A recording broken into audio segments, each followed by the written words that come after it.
October 12, 1950. 11:15 a.m. The West Side Highway, New York City. The Cadillac Series 62 sedan moved like a black pearl rolling over gray silk. Inside, the air was thick with cigar smoke and the scent of ambition, a smell as distinct and pungent as burnt sugar and iron. Leo the Lion Ricci, heir to the Chicago outfit's most violent traditions and nephew to the shadow of Al Capone himself, watched the Palisades give way to the concrete canyons of Manhattan. He was a man built of sharp angles and heavy expectations, his suit jacket unable to fully conceal the broad, unforgiving set of his shoulders. His face was a study in controlled force, a handsome, brutalist sculpture that had been taught from birth that power was not something you requested, but something you took. "It's a different animal, this place," Sal Vecchio said from the driver's seat, his voice a low rumble of caution. Sal was more than a driver. He was a human barometer, a loyal witness to the pressure changes in Leo's world.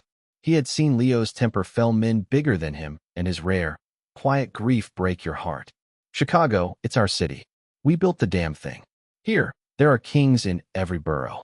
Old kings." Leo drew on his cigar, the cherry glowing like a distant, angry star. "Kings get old, Sal. They get slow. Their crowns get heavy. That's when a man with stronger hands comes and takes them." He gestured with the cigar toward the rising skyline of Harlem, a smudge of brick and hope in the distance. "They say this Bumpy Johnson runs the whole show up there. The numbers, the dope, the protection. They call him the godfather of Harlem." Leo laughed, a short, sharp bark that held no humor. It was the sound of a hammer hitting an anvil. A godfather in a tenement. A king of a kingdom he doesn't even own. The Italians, the Irish, they let him have his little patch of dirt because it's not worth the trouble. But the trouble is where the money is, Sal. We're not here to share. We're here to acquire. The plan was simple, brutal, and effective, the Chicago way. You don't negotiate with a competitor, you eliminate them. You don't infiltrate a racket, you smash it and take the pieces. Leo had brought with him 20 of the outfit's hardest men, a war chest of $250,000, and a reputation that walked into rooms before he did. They had already secured a foothold, leasing a series of warehouses near the docks and establishing a headquarters in a heavily fortified social club in Italian Harlem, just south of the line Bumpy Johnson considered his own. "The word is, this Bumpy is smart," Sal offered, his eyes on the rearview mirror, a habit born of paranoia and years of service. "Not just tough. They say he plays chess in the park. Reads books." Leo flicked ash out of the cracked window. "A library card doesn't stop a bullet, Sal. And chess is a board game. This is business." He leaned forward, the leather of the seat groaning under his weight. "Our first move is the needle. Heroin. The French Connection stuff is pouring in. We cut it purer, sell it cheaper. We'll have every junkie in Harlem kicking down our door. We'll poison his well, and when his people are sick and desperate, they'll turn on him for a fix. His numbers runners will skim to feed their habits. His enforcers will get sloppy. The whole damn thing rots from the inside out. Then we walk in and take what's left." It was a strategy of systemic destruction, a scorched earth policy aimed not at Bumpy Johnson himself, but at the community that gave him his power. To Leo Ricci, the people of Harlem were not a constituency to be courted. They were leverage. Pawns on a much larger board than any Bumpy Johnson could conceive of. "It's dirty, Leo," Sal said, his voice barely a whisper. "It's effective," Leo corrected him. "Capone didn't build Chicago with charity drives. He built it with booze and blood. We'll build our New York empire with dope and desperation. Send word to Tommy Guns. Tell him to start the push tonight. I want our product on every corner north of 110th Street by morning. I want Bumpy Johnson to wake up and find his kingdom is already terminally ill." The Cadillac turned east, plunging into the shadows of the city. Leo Ricci settled back into his seat, the confident, predatory calm of a predator who had just scented weakness on the wind. He was Al Capone's heir, the Lion of Chicago, and he had come to New York to hunt. He could not possibly imagine that the man he was hunting was not prey, but a mirror in which he was about to see the utter failure of his own philosophy. Witness testimony, Salvatore Vecchio. Recorded March 1985. "You gotta understand Leo. He wasn't just a boss, he was a legacy. Everything he did with the ghost of Capone looking over his shoulder. In Chicago, that ghost was a blessing. The name opened doors and it closed mouths. But New York didn't give a damn about Chicago ghosts. Leo saw Harlem as just another piece of real estate, a problem to be solved with muscle and money. He looked at a map and saw streets and buildings. He never once thought to look at the people. That was his first mistake. He thought he was declaring war on one man, on Bumpy Johnson. But he was declaring war on a whole world. And that world, it had a mind of its own. He thought Bumpy was a gangster. He didn't realize, not then, that he was more like a mayor, a priest, and a general all rolled into one. Leo walked in there with a sledgehammer, ready to knock down a wall. He never imagined the wall could think. October 19th, 1950. 8:40 p.m. Ricci Social Club, East Harlem. The first week was a symphony of disruption. Leo's men, brutish and efficient, established a dozen new sales points for their high-grade heroin. They strong-armed the local, independent dealers, offering them a simple choice: work for the outfit or get out of the business feet first. The money began to flow, a torrent of desperate dollars from the veins of Harlem. Leo sat in his back office, a converted storeroom reeking of stale beer and fresh paint, and watched the numbers on his ledger grow. It was working. The Chicago way was working. Then, the anomalies began. Small things, at first. A numbers runner for one of Bumpy's biggest policy banks on 125th Street, a man named Cricket, was picked up by Leo's crew. They didn't beat him. They offered him a job, double what Bumpy was paying. Cricket, a wiry man with fear in his eyes, refused. He say he's good, reported Frankie the Bull Gallo, a man whose knuckles were permanently scarred. We put the fear of God in him, boss. Showed him the wire, the pliers. He just shook his head. Said Mr. Johnson had been good to his family. Paid for his mother's hospital bill last year. Said he'd rather die. Leo stared at Frankie, incredulous. He'd rather die than take a raise? For a numbers racket? Get out of here. It was dismissed as a fluke. A single man with a misplaced sense of loyalty. But 2 days later, a more significant disruption occurred. A shipment of uncut heroin, worth $50,000 on the street, was being moved from a warehouse to a cutting lab in a tenement basement. The truck, a nondescript laundry van, was manned by two of Leo's most reliable soldiers. It never arrived. There was no shootout, no police report, no sign of a struggle. The van was found abandoned 4 blocks from its destination. Keys in the ignition, engine cold. The back was empty. They were ambushed, Leo demanded, his voice dangerously low. No, boss, Sal said, holding the report. That's the thing. The boys, they're gone. The truck was clean. No blood, no broken glass. A woman who lives on the block said she saw the van pull over. She said the 2 drivers got out, talked to a man in a sharp suit for a minute, and then all 3 of them just walked away. Got into a nice car and drove off. They talked to him. Leo stood up, his chair scraping loudly against the floor. They knew him. She said he looked familiar, like someone important from the neighborhood. She said he didn't yell. He just talked to them. Come as you please. Leo's mind raced. His men weren't stupid or disloyal. They were Chicago soldiers, handpicked for their unwavering obedience. For them to abandon a shipment of that value, they would have to be either dead or convinced that their lives depended on it. But to just walk away? It made no sense. It was a move without violence, a victory without a battle. It was elegant, and that unnerved him more than a dozen dead bodies would have. Find them, Sal, Leo ordered, his knuckles white as he gripped the edge of his desk. Find my men, and find out who the hell this man in the suit was. I want a name. But the men were never found. They had vanished into the dense, intricate ecosystem of Harlem, swallowed whole. The name, however, came back within a day. The description matched only one person of that stature in that neighborhood. Ellsworth, Bumpy Johnson.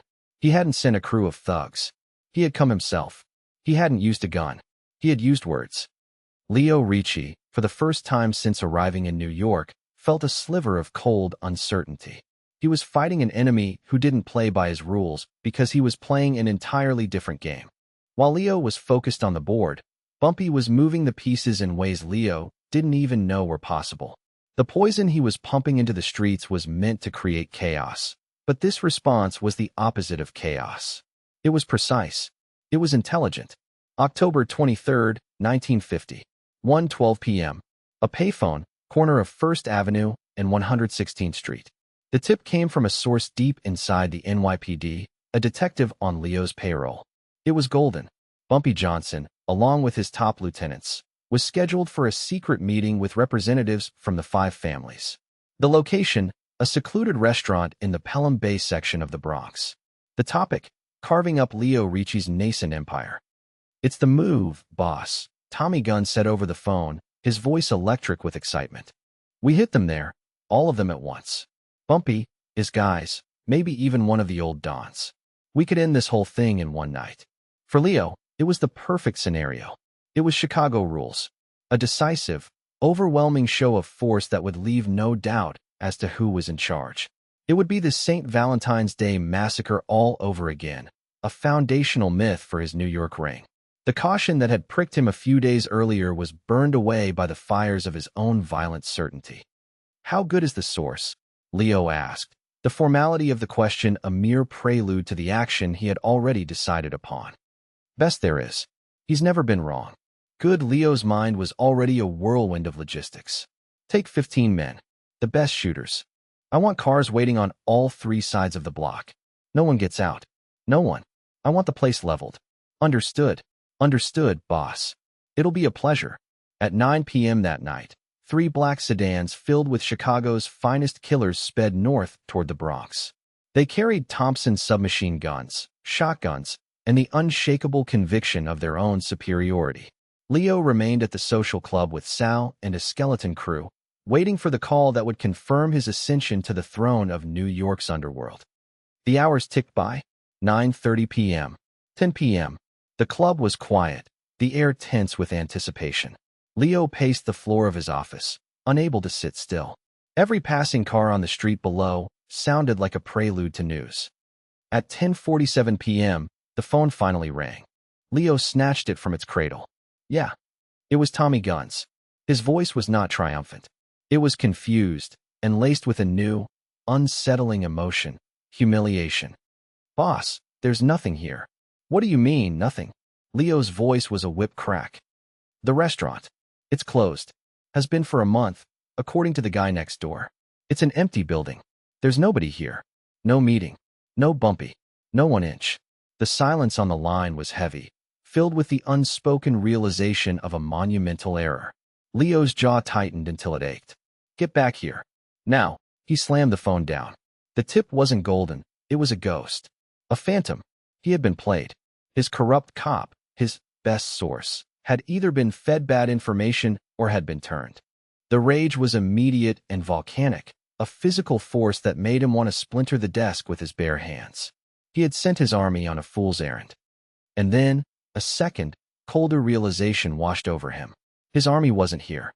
His muscle, his shooters, the very heart of his power, were 30 minutes away in the Bronx, chasing a shadow. His headquarters was vulnerable. His operations across Harlem were exposed. As if on cue, the second phone line, the one connected to his network of street-level managers, began to ring. Sal answered it, listened for a moment, his face growing pale. He covered the mouthpiece. "Boss," he said, his voice strained. "That was Jimmy from the Policy Bank on Lenox. He says his collectors just stopped. All of them. At the same time. They handed in their books and walked away." Before Leo could process this, Sal was taking another call. "The bank on St. Nicholas, too. Same thing. The operators just shut it down. They're saying they're out of the business." A third call. A fourth. It was a cascade, a coordinated collapse. In the 90 minutes that Leo's enforcers were away on a wild goose chase, his entire numbers operation in central Harlem had been dismantled. Not by force. Not by police raids. It had been done by whispers. By phone calls. By the quiet, invisible hand of a man who knew the city not as a map, but as a network of people. Bumpy Johnson hadn't gone to a meeting in the Bronx. He had stayed home and, with the surgical precision of a master strategist, had amputated Leo's rackets from the body of Harlem. The false alarm wasn't just a diversion. It was the anesthetic administered before the operation. Leo Ricci sank into his chair, the rage inside him collapsing into a dense, heavy dread. He had been outmaneuvered, outthought, and made to look like a fool. He had brought a sledgehammer to a chess match, and his opponent had just checkmated him in 4 moves. The The financial loss was staggering, but the loss of face was catastrophic. He wasn't a lion. He was a tourist, lost in a city whose language he didn't speak. The war wasn't about blood and bullets. It was about intelligence. And he was losing. October 25, 1950. 7 a.m. A tenement building on 142nd Street. The building was the crown jewel of Leo's heroin operation. A 5-story brick walk-up, home to 30 families, and, for the past week, the busiest drug market in Upper Manhattan. The basement was the lab, the first-floor apartment was the sales office, and the network of users and street-level dealers who lived in the building provided a perfect, self-contained ecosystem of addiction and profit. It was a fortress of desperation, generating nearly $10,000 a day. This morning, it was silent. The report came from a low-level lookout, a kid named Spider, who sounded terrified over the phone. "It's gone cold, Mr. Ricci. Stone cold. Nobody's coming, nobody's going. The dealers I had on the corner, they ain't there. It's like the whole damn building fell asleep." Leo, his patience worn to a single, frayed thread, took Sal and 4 men and drove up himself. The street, usually teeming with the furtive energy of the trade, was eerily calm. A few women sat on their stoops, talking quietly. Children were playing stickball in the street, their laughter echoing in the unervingly peaceful air. The palpable sense of misery and hunger that had fueled his business was gone. He and his men stormed the building, kicking in the door to the first-floor apartment. It was empty. The tables, the scales, the little glassine bags, all gone. A pot of coffee sat on the stove, half full and cold. It was as if the occupants had simply evaporated. They went to the basement. The door was unlocked. The cutting tables were there, but they had been wiped clean. The boxes of quinine and lactose were stacked neatly in a corner. The raw heroin, at least 20 kilos of it, was gone. "A raid?" one of his men asked. "No," Leo snarled, his eyes scanning the room. "A raid leaves doors splintered and equipment smashed. This is neat." He ran a hand over his face, the exhaustion of the past few days settling into his bones. This was the same unnerving tidiness, the same bloodless efficiency as the hijacked truck, the same silent coup as the folded numbers banks. He looked at Sal, his eyes burning with a desperate fury. "This is him. This is Bumpy. He didn't just hit us. He cleaned us out. But how? How does he get an entire building full of junkies and dealers to just stop? Where did they go? Where did my dope go?" His voice echoed in the empty basement. The question hung in the air, a testament to his own profound ignorance. He had built an empire on a foundation of human weakness, and that foundation had crumbled overnight without a sound. He jabbed a finger into Sal's chest. "You have 48 hours, Sal. I don't care what you have to do. Bribe people. Break people. I want to know what happened in this building. I want to know how he did it. I want to know where my product is, and I want to know where my dealers are. 48 hours. Or we're all going back to Chicago with our tails between our legs." The countdown had begun.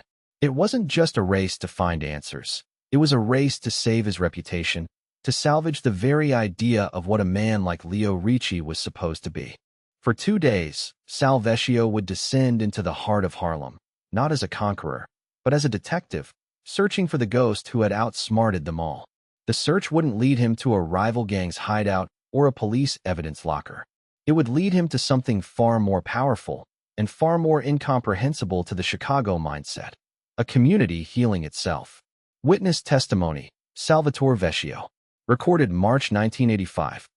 Those 48 hours. I never felt anything like it. It was like hunting a ghost. We were the most dangerous men in the city, and we were completely powerless. We went looking for informants, for junkies, for anyone who would talk. But it was like a wall of silence had gone up. Not a fearful silence, you understand. It was proud. We'd flash money, and people would just turn their backs. We'd get rough, and a crowd would gather. Not a lynch mob. Just people, standing there, watching, making it clear we weren't welcome. We were outsiders, invaders, and the neighborhood was closing ranks against us.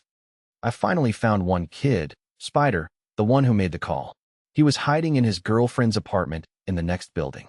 He was shaking so bad he could barely talk. I thought Bumpy's guys had gotten to him. But it wasn't that. He was clean. For the first time in 2 years, the kid was clean. And he told me what happened. It wasn't a raid. It was a rescue. October 27, 1950. 10:19 p.m. An apartment on 143rd Street. Sal found Spider huddled in a small, clean room, wrapped in a blanket, sipping a bowl of soup. He looked younger, and his eyes, though haunted, had a clarity Sal had never seen in them before. Sal didn't have to use force. The story just spilled out of the kid, a torrent of awe and disbelief. It happened the night you guys went to the Bronx, Spider began, his voice raspy. The word came down quiet-like. Mr. Johnson was making a move. We thought it was a war, that his people were coming to shoot the place up.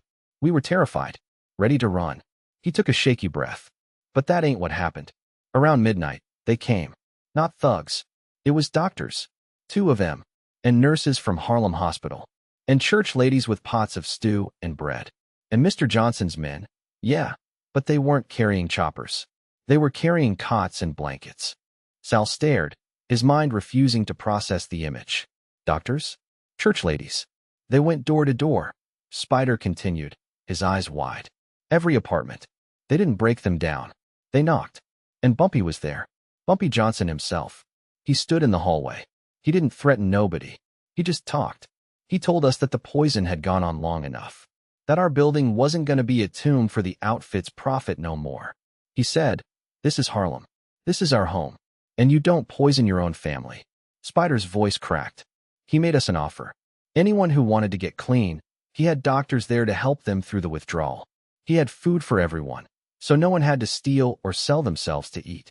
He had cots set up in the church hall down the street for the worst cases. And for the dealers, for guys like me, he offered us a choice. Hand over the dope, all of it, and he'd give us a job. A real job. Sweeping up, running errands, something honest. Or, he said, we could try to keep selling his poison in his neighborhood, and then his men would deal with us. Not one person chose to keep selling. Sal felt a cold knot tighten in his stomach. It was a strategy of such breathtaking simplicity and moral force that it defied every rule of the underworld he had ever known. Bumpy hadn't destroyed Leo's operation. He had healed it. He hadn't stolen the customers. He had saved them. He hadn't killed the dealers. He had employed them. The dope? Sal asked, his voice hoarse. What happened to the dope? They collected it all, Spider said. Piled it in the middle of the basement. Poured gasoline on it. Mr. Johnson lit the match himself. Said, ashes to ashes, then they cleaned the whole place up. Top to bottom. Sal drove back to the social club in a daze. The near-death discovery wasn't of a body or a betrayal in the traditional sense. It was the discovery of his own side's complete and utter moral bankruptcy. The squalor wasn't in the Harlem tenement. It was in the Chicago philosophy. Leo Ricci had tried to conquer Harlem by exploiting its weaknesses, by feeding its addictions. Bumpy Johnson had defended it by appealing to its strengths, by nurturing its dignity. He walked into Leo's office. The 48 hours were almost up. Leo looked up, his face a mask of sleepless, desperate rage. Well, Sal took a deep breath. The operation is gone, Leo. All of it. The dealers, the junkies, the dope. I know it's gone. Leo roared, slamming his fist on the desk. I told you to find out how. Sal met his boss's furious gaze. He didn't take it, Leo, he said, his voice quiet but firm. He cured it. He told him everything. The doctors, the church ladies, the food, the jobs. He told him about Bumpy Johnson standing in the hallway, not as a gangster, but as a community leader. He told him about the bonfire in the basement. As he spoke, he watched the fury drain from Leo's face, replaced by a profound, hollow confusion. The rage had been a fuel, a familiar comfort. This new feeling, this utter incomprehension, was terrifying. Leo Ricci, the man of force and action, had been defeated by an idea. He had been beaten by charity. He had been undone by soup. He sat in silence for a long time, the smoke from his forgotten cigar curling toward the ceiling. The sounds of the city outside, the city he had come to conquer, seemed to mock him. Finally, he spoke, his voice a low, gravelly whisper. Get him on the phone, Sal. Set up a meeting. I have to see this man. I have to look him in the eye. It was not a request for a parley to negotiate a truce. It was the desperate need of a defeated general to meet the man who had so thoroughly and elegantly outmaneuvered him. It was the extraction of an answer, the only thing left to take from this disastrous campaign. October 28, 1950. 3 p.m. The Hotel Teresa, Harlem. The Harlem Waldorf was Bumpy Johnson's fortress. Not a place of guns and concrete, but of influence and respect. To meet him here was to meet him on his throne. As Leo and Sal walked through the lobby, they felt the shift in atmosphere. The glares they received were not of fear, but of contempt. They were invaders in a sovereign land, and their summons to an audience with the king was a sign of their defeat. They were led to a suite on an upper floor. The door was opened by a large man in a sharp suit who nodded once and stepped aside. The room was spacious, tastefully furnished, with a window that offered a panoramic view of Harlem. And by that window, playing a game of chess against himself, sat Ellsworth, Bumpy Johnson. He didn't look up immediately. He studied the board, his brow furrowed in concentration, then moved a white knight. Only then did he turn his head, his eyes calm, intelligent, and utterly unreadable. He was not a physically imposing man, but he radiated an aura of unshakable authority. He gestured to the chairs opposite the chessboard. "Mr. Ricci," he said, his voice smooth and measured. "Welcome to Harlem. I trust you are finding our city instructive." Leo did not sit. He walked to the center of the room, his presence intended to dominate the space. "I didn't come here for pleasantries, Johnson. You've cost me a great deal of money." Bumpy smiled faintly, a slight upward turn of his lips. "And you, Mr. Ricci, have attempted to poison my home. Money can be replaced.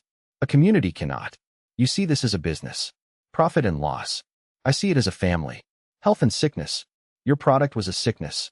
I merely provided the cure. You used doctors and preachers," Leo scoffed, the words tasting like ash in his mouth.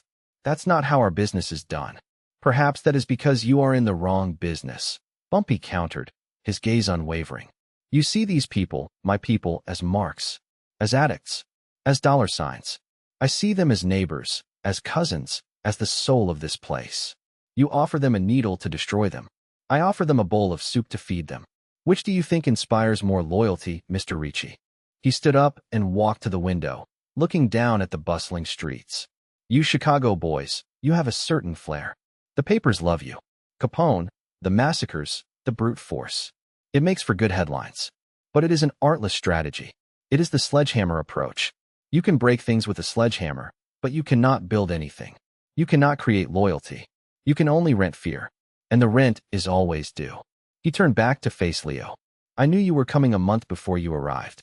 I knew who you were bringing, how much money you had, and what your strategy would be. Your source in the NYPD?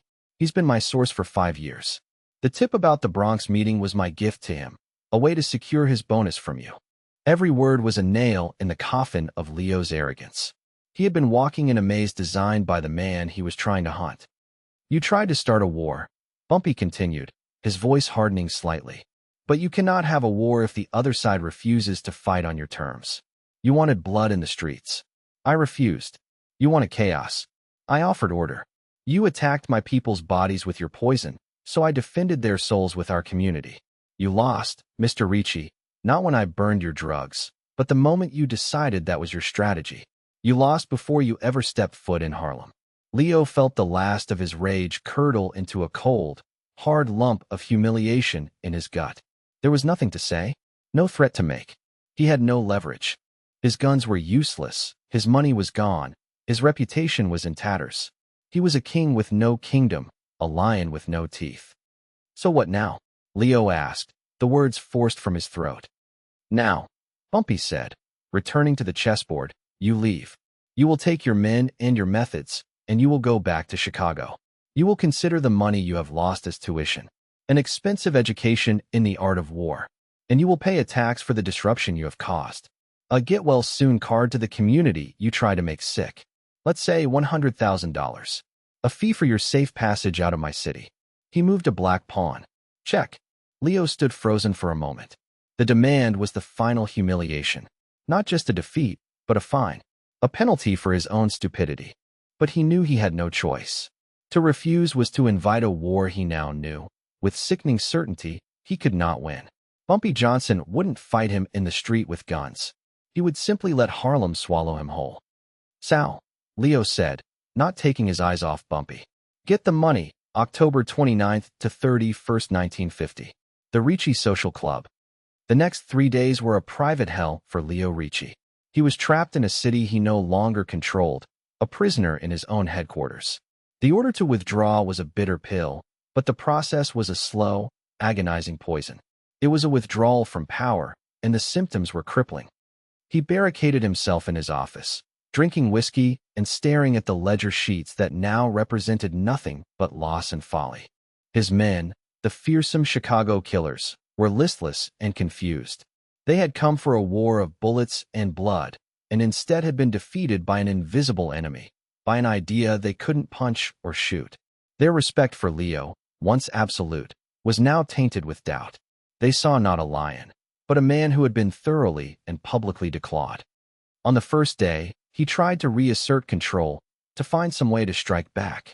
He ordered his men to canvass the neighborhoods again, to find a new foothold, a new weakness to exploit.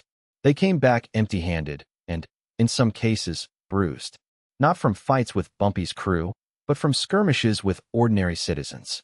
Shopkeepers who refused them service. Dock workers who blocked their paths. The entire community had become Bumpy's army. On the second day, the humiliation deepened. Bumpy sent a messenger. Not a tough guy, but a kid in a neat suit carrying a ledger. It was a list of damages. For the businesses disrupted, the kid explained politely. For the families who had to be relocated.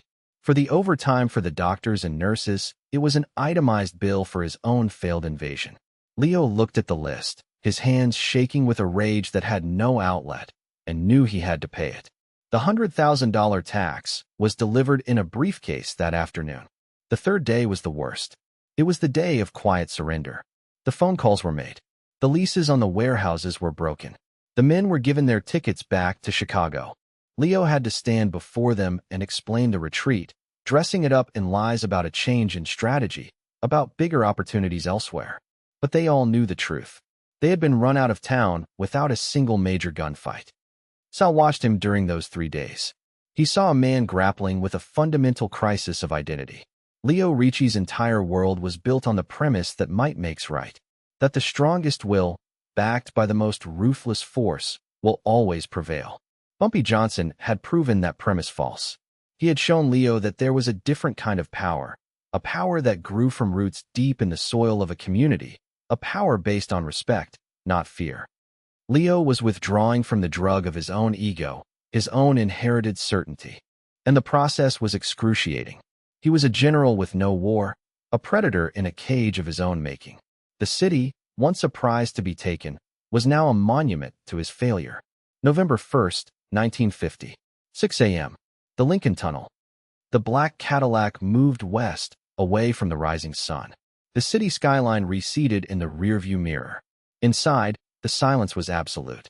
The cigar smoke was gone. The air of ambition had been replaced by the stale, metallic scent of defeat. Leo stared out the window, his face pale and drawn. He hadn't spoken more than a few words since they'd left the social club for the last time. He looked like a man who had aged a decade in 3 weeks. The sharp, predatory confidence was gone, replaced by a haunted, inward-looking exhaustion. Sal drove, his hands steady on the wheel. He knew better than to speak. There were no words of comfort that wouldn't sound like pity. He was the loyal witness to the end of an era, or at least, the end of a certainty. The ghost of Capone that had followed them to New York was now a source of shame, a symbol of an outdated philosophy. As they entered the tunnel, plunging into the artificial light beneath the Hudson River, Leo finally spoke. His voice was quiet, raspy from whiskey and disuse. He called it tuition, Sal. Sal glanced at him. Boss. Johnson. He said the money we lost was tuition. An education. Leo gave a short, bitter laugh. An expensive one. He fell silent again, watching the white tiles of the tunnel flash by. They were in a cocoon, suspended between the city that had broken him and the city he had to return to as a lesser man. In Chicago, Leo mused, almost to himself, if a man stands in your way, you run him over. If that doesn't work, you run him over with a bigger truck. It's simple. It's always worked. He shook his head slowly. He didn't even stand in the way. He just made the road disappear.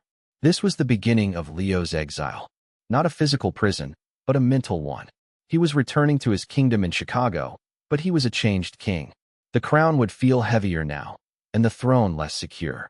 He had looked into the face of a different kind of power, and it had shown him his own limitations in the starkest possible terms. He was no longer just Al Capone's heir. He was now also the man who had been outsmarted by the godfather of Harlem. The separation from New York was not just a retreat. It was the start of a long, obsessive study of his conqueror. Witness testimony, Salvatore Vecchio. Recorded March 1985. We went back to Chicago, and on the surface, things went back to normal. Leo was still the boss. The outfit still ran the city. But something in him was different. He was quieter, more thoughtful, and he became obsessed with Bumpy Johnson. He had me subscribe to all the New York papers, the Post, the Daily News, the Amsterdam News. He'd read every little article about Harlem. Bumpy arrested for this. Bumpy acquitted for that.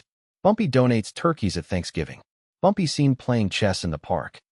He'd have me get reports from our few remaining contacts in New York. Not for business, but for information. What's Johnson's move on the waterfront? How's he handling the new Italian crew in the Bronx?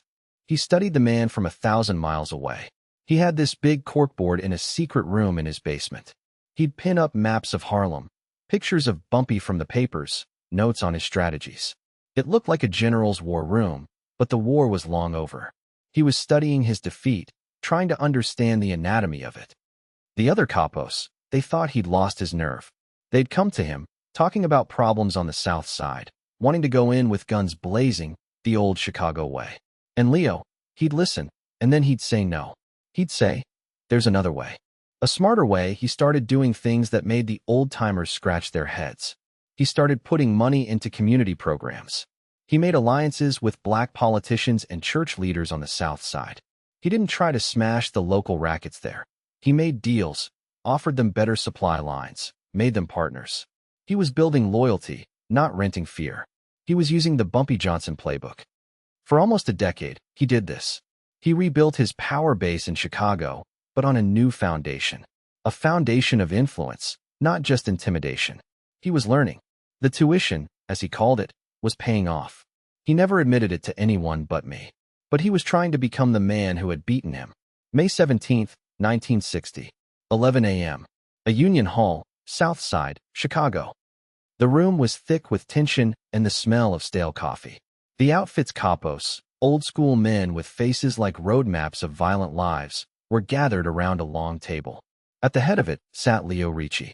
He was older now, his hair tinged with gray at the temples, the brutal edges of his youth softened by a decade of thought and strategy. The raw, volcanic anger was gone, replaced by a deep, calculating calm. The problem was a new citizens' reform group on the South Side. Led by a charismatic young preacher, they were organizing boycotts and protests against businesses tied to the outfit's gambling and loan sharking operations. They were effective, organized, and, most dangerously, clean. The old methods, intimidation, bribery, weren't working. "We need to send a message, Leo," said Paulie the Crow Curvino, his voice a gravelly rasp. "A real one. We snatch this preacher. We make an example of him. The whole thing falls apart." The other capos nodded in agreement. It was the Chicago way, the only way they knew. Cut the head off the snake. Leo listened, his hands steepled in front of him.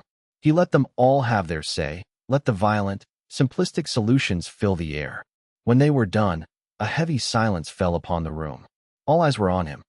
"No," Leo said, his voice quiet but carrying the unmistakable weight of finality. "We're not going to touch the preacher. We're not going to hurt anyone." A murmur of disbelief went through the room. Paulie Curvino looked at him as if he'd lost his mind. "Leo, with all due respect, they're costing us 50 grand a week. Are we just going to let them?" Leo stood up and walked to a map of the South Side pinned to the wall. It was a gesture eerily reminiscent of Bumpy Johnson at the window of the Hotel Teresa a decade earlier. "They are boycotting our businesses because they say we take from the community and give nothing back," Leo said, turning to face them. "They are protesting our presence because they see us as an occupying army." He paused, letting the words sink in. "So, we will prove them wrong. Starting tomorrow, the Ricci Foundation is making a $10,000 donation to the Preacher's Youth Center. We will fund their summer programs. Paulie, your construction company will offer to renovate their church for free. Tony, Your trucking union will deliver free groceries to the 5 poorest blocks in the neighborhood every Friday. The capo stared at him, dumbfounded. We're not going to fight the movement, Leo continued, his voice gaining strength. We are going to join it. We will become their biggest benefactors. We will give the preacher a seat at the table. We'll ask his advice. We will make him a partner in the revitalization of his own community. He wants to clean up the neighborhood? Fine. We'll help him. We'll drive out the independent pushers and the street gangs that he can't control, and in return, our games will continue, quietly and orderly, because we will be seen not as the problem, but as part of the solution. He was describing, almost verbatim, the Bumpy Johnson model. Control through consent. Power through partnership. It was a language his men did not understand. That's crazy, Leo, Polly sputtered. We'd be giving them money. We're not giving them money, Leo corrected him, his eyes hard. We are investing it. In loyalty. In stability. We are buying something fear can't get you. Legitimacy. The argument was over before it began. Leo's authority was absolute. The plan was put into motion. Months later, Sal stood with Leo in his private office. The protests had stopped. The boycotts had ended. The outfit's South Side operations were more profitable than ever, and the preacher, once their staunchest enemy, was now a reluctant but effective ally. Leo was looking at a small, framed photograph on his desk. It was a grainy newspaper picture of the Hotel Teresa. He picked it up, his thumb gently brushing over the image.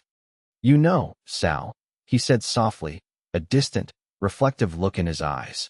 For years, everyone talked about Capone, Luciano, Lansky. They talked about who was the toughest, who was the richest, who had the biggest army. He placed the photo back on the desk, arranging it perfectly. They were all wrong. All of them. He looked at Sal, a faint, knowing smile on his face, a smile of hard-won wisdom. That chess-playing son of a bitch in Harlem. Ellsworth, Bumpy Johnson. He was the smartest of them all.